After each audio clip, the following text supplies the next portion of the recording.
Ya, halo, selamat sore sedulur semuanya. Jumpa lagi dengan saya Badrun di channel Ruang Hijau. Nah, sedulur semuanya, kita masih dalam aktivitas tanam menanam. Mumpung masih hujan, kita optimalkan musim ini dengan terus menanam dan mengembangkan rumput ataupun legum yang kemudian nanti akan bermanfaat untuk ternak kita. Nah, dulur, ini adalah lokasi yang sering kita sambangi ya di video-video sebelumnya. Dulur juga tentu sudah tidak asing dengan lokasi di sini gitu. Cuman setiap hari kita selalu menanam sehingga mungkin ada sesuatu yang berbeda. Termasuk kita sudah menanam beberapa legum atau rambanan gitu ya. Di sini lebih akrabnya untuk menyebutnya. Yang kemudian selalu kita prioritaskan untuk penanamannya adalah legum indigo vera. Tadi kita sudah bawa bibitnya, satu plastik kurang lebih 10 isinya.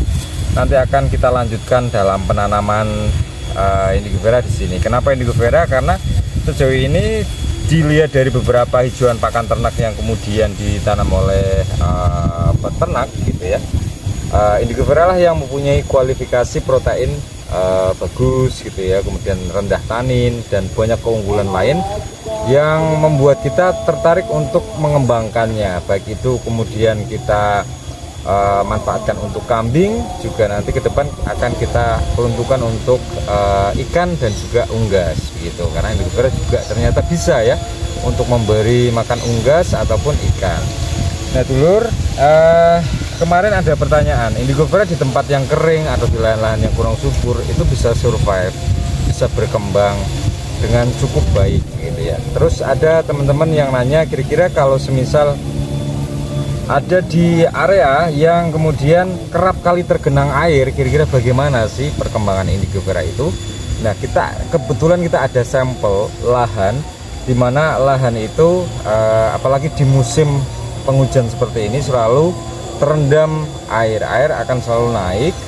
Di bedengan ini nanti akan kita tunjukkan ya, kita akan ke sana. Air ini selalu naik kemudian merendam indigo vera kita, juga rumput-rumput yang ada di sekitarnya. Nah, dulur, sejauh ini masih bisa bertahan untuk indigo veranya, tapi kita menanam 5 dan yang berkembang cukup baik ada 2 dan yang 3 masih hidup tapi seperti menunjukkan perkembangan yang tidak optimal. Ayo kita langsung ke lahan di mana kita menanam indigo vera dan lahan itu tergenang air. Nah, dulur, kita sudah ada di lokasi yang tadi kita sebutkan, di mana lokasi itu saat musim penghujan. Lokasi ini selalu terendam air. Airnya naik karena kita tempat berada di samping sungai, sehingga kemudian air itu naik ke sungai, air yang membanjir di sungai itu naik ke lahan kita, sehingga kemudian menggenangi rumput-rumput yang kemudian kita tanam. Sejauh ini masih cukup oke di rumput Zanzibar, dan kemudian di sebelahnya di red napir juga masih oke, dan kemudian kita tanam indigo vera juga di sini. Nah, coba sekarang kita tunjukkan untuk indigo veranya ya.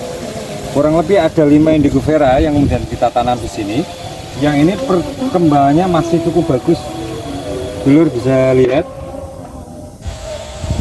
ini perkembangan indigo veranya. Nah, ada satu lagi, entah itu dari bibitnya, entah itu dari dia tidak kuat menahan genangan air, juga intensitas curah hujan gitu ya, yang kemudian ini tanah kan becek terus ya, tanah becek terus, lembab terus seperti ini, sehingga kemudian belum optimal untuk perkembangannya.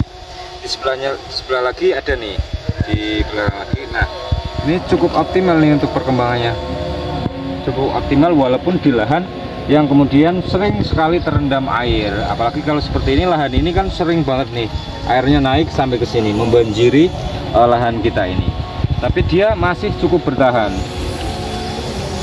gitu ya. Jadi saya belum bisa mengambil kesimpulan, tapi kalau teman-teman lihat ini kan berarti dia masih mampu ya, cukup mampu bertahan di sini. Terbukti dari 2 indigo vera ini yang kemudian masih menunjukkan pertumbuhan yang cukup bagus gitu. Mas, di belakang juga masih ada satu di sini. Ini kurang begitu bagus. dia lagi berusaha untuk survive ya di lahan yang sangat-sangat basah setiap harinya. Gitu. Di sini juga ada nih satu lagi. Nah, ini belum lama kita tanam, tapi dia menunjukkan perkembangan yang cukup bagus. Ini lahan yang benar-benar tidak subur ya dulur.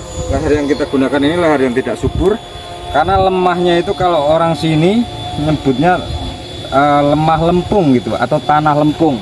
Tanahnya seperti ini, teksturnya tanahnya seperti ini, cenderung tidak subur. Makanya sambil jalan kemarin kita benar-benar tanam dan juga kita kasih kompos, kemudian kita coba kasih pupuk-pupuk, sehingga kemudian untuk sambil jalan kita tanam untuk mengembalikan kesuburannya gitu. Nah gitu ya dulur ruang hijau semuanya.